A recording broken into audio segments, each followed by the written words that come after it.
ශ්‍රී ලංකා කණ්ඩායම සහ පාකිස්තානය අතර පැවති තීරණාත්මක තරගයේ කාසියේ වාසිය පාකිස්තානයේ ජයග්‍රහණය කරා. ඒක ශ්‍රී ලංකා කණ්ඩායමට යම්කිසි අවාසියක් වුණා.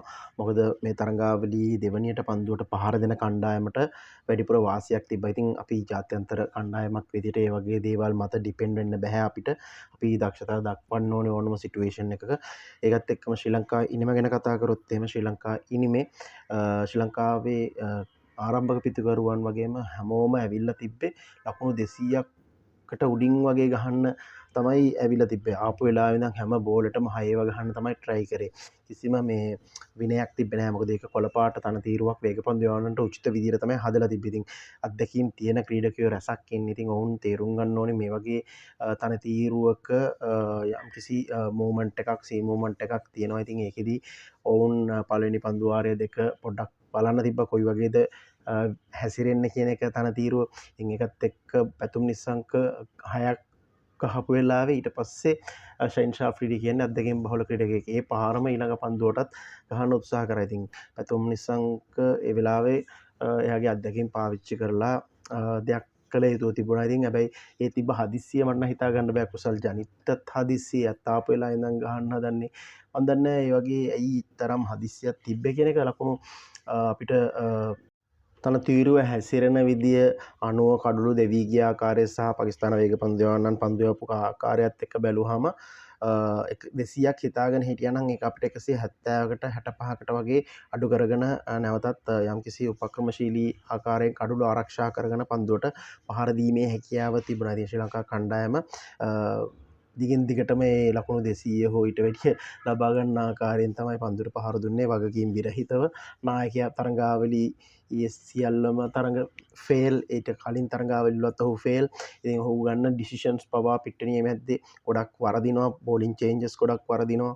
ඉතින් ශ්‍රී ලංකා කණ්ඩායමට පොටක් ඉවසීමෙන් පහර දීලා අඩුම ගානේ ලකුණු 160ක් ලබා ගත්තත් මේ තරගය ජයග්‍රහණය කරගන්න හැකියාව තිබ්බ කියලා තමයි ක්‍රිකට් සජීට හිතෙන්නේ. මොකද මහේෂ් තීක්ෂණ වනිදු හසරංග පන්දු යවපු ආකාරයත් එක්ක උන්ගේ කඩුළු දැවී ගිහලා උන් දැඩි පීඩනයකට හිටියේ. ඉතින් ඒක ශ්‍රී ලංකා කණ්ඩායම මේකේ වාසිය ගන්නත් ලකුණු මදි. ඉතින් ඒක ශ්‍රී ලංකා කණ්ඩායම ක්‍රීඩා කරපු ආකාරය සම්පූර්ණයෙන්ම අනුමත කරන්න බෑ.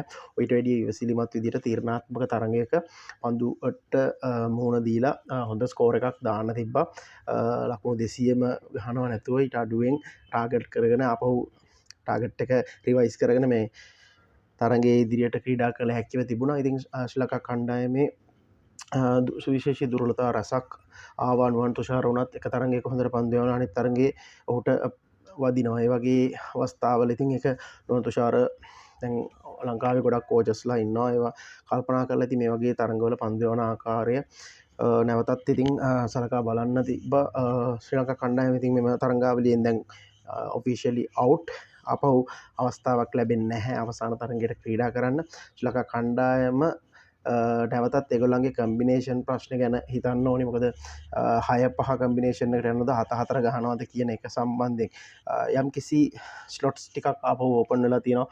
කමිල් මිෂාර ස්කොඩ් එකේ ඉන්න ඕනි ක්‍රීඩකයෙක්, දක්ෂ ක්‍රීඩකයෙක්. ඔහුව ඉස්සරහට හදාගන්න පුළුවන් ක්‍රීඩකයෙක්. ඉතින් ඔහුව අංක 3 දාලා ප්‍රෙෂර් එකක් දෙනවද නැත්නම් වෙන පොසිෂන් එක ඔහු ගස්සනවද කියන එක තීරණයක් ගත යුතුයි. කුසල් මෙන්ඩිස් එක තරගයක ගහනවා, ඊට පස්සේ තරග 4-5ක් එක දිගට ෆේල් වෙනවා. ඉතින් ඒකත් ශ්‍රී ලංකා කණ්ඩායමට තියෙන ලොකු ප්‍රශ්නයක්. ඉතින් කුසල් මෙන්ඩිස්ට කුසල් ජනිත් ඇත්තටම ජෙනුයින් ආරම්භක පිතිකරුවෙක්.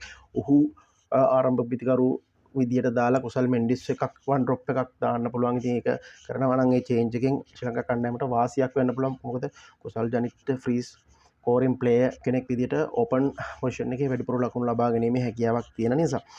ඉතින් ඉදිරියේදී කම්බිනේෂන්ස් ගැන බලන්න ඕනේ. ඉතින් චාමික කරුණාරත්න දුනිත් වෙල්ලාලගේ ලව කොයි විදිහට ඉස්සරහට යූස් කරන්නේ. ආසියානු ආසියානු කන්ඩිෂන්ස් වල තියෙද්දි නම් දඟපන්දු යනනම් 3 දෙනෙක් එක්ක යන්න පුළුවන්. දුනිත් අංක 4 දාලා.